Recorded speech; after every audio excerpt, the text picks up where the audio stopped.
అందరికీ నమస్తే అండి. మా టెర్రస్ గార్డెన్లో ఉన్న ఈ మునగ చెట్లో కాయలన్నీ తెంపేసుకున్నాను నేను. ఇదివరకే చాలా కాయలు మనం తీసుకున్నాము ఈ చెట్లో. ఇంకా కాయలన్నీ తీసేసే తర్వాత వీటి కొమ్మలన్నీ కట్ చేసేస్తూ ఉన్నాను నేను. కొమ్మలు ఇంకెందుకంటే అక్కడ చిగురు లేదు, ఏమీ లేదు. కొమ్మలు కట్ చేసేసుకున్నామంటే కొత్త చిగురు వస్తుంది మళ్ళీ. ఇంకా నా దగ్గర 11 చెట్లు ఉన్నాయండి. వాటిల్లో ఇంకా కాత ఉంది. ఇందులో నేను మొత్తం కాతంతా అయిపోయింది ఈ చెట్లో. ఈ ఒక్క కొమ్మకే ఆకులు, చిన్న పువ్వు ఉందండి. దీన్ని ఈ ఒక్క కొమ్మ విడిచిపెట్టేసి ఉన్నాయన్నీ నేను కట్ చేసేసుకుంటాను.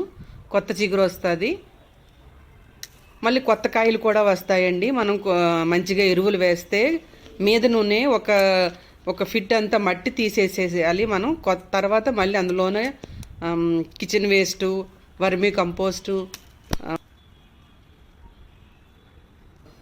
వేసామంటే ఎరువుగా మళ్ళీ చిగురించి మళ్ళీ పూత కాత అంతా స్టార్ట్ అవుతుందండి. ఇదిగోండి, ఈ ఒక్క కొమ్మలోనే అది పువ్వు ఉంది. దీన్ని ఒకదాన్ని ఇడిచిపెట్టేశానండి. ఇదిగోండి, ఇంక అన్నీ కట్ చేసేసుకున్నాను నేను. ఈ కట్ చేసుకునే కొమ్మలు ఇవన్నీ.